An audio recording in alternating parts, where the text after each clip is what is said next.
The man credited with converting millions to Christianity is being remembered this evening around the world. The Reverend Billy Graham died this morning at the age of 99. Came into my life, transformed me, changed me, made me a new person. I've seen him change thousands of lives.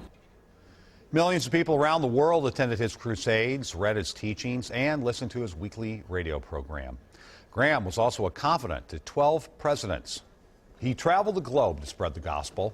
But what many people may not realize is he began his ministry in the Twin Cities. Angela Davis visited the college where Graham's vision continues to influence students.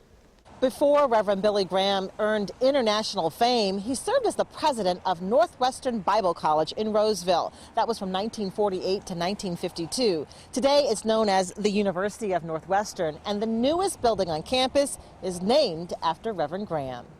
God loves you. Crusades like this one at the Metrodome in 1996 drew hundreds of thousands of people to see and hear Reverend Billy Graham.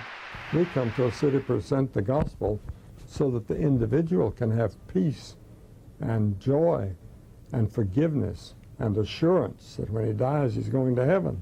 He spoke about faith and hope in a way that people found easy to understand. The world will always be here. I think he was a man of character and a man of God, first and foremost, but he had a unique way of taking the Word of God and making it approachable for people. The building where Northwestern's cafeteria is located is called the Billy Graham Community Life Commons. Reverend Graham was just 28 years old when he became the president here. And sure enough, during his years here, enrollment grew drastically, and he was still doing his crusades.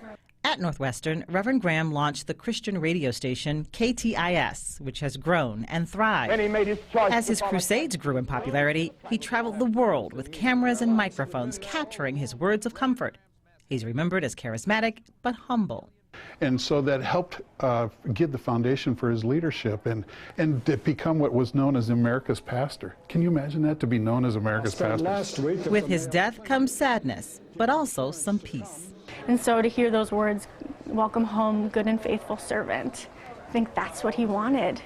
This fall, the University of Northwestern is planning to honor Reverend Graham's achievements with a celebration during homecoming weekend in September.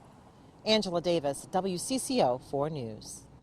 Reverend Graham's ministry was headquartered in Minneapolis for more than 50 years before it moved to his home state of North Carolina. President Donald Trump and Vice President Mike Pence paid their respects, saying Graham will be missed by Christians and people of all religions.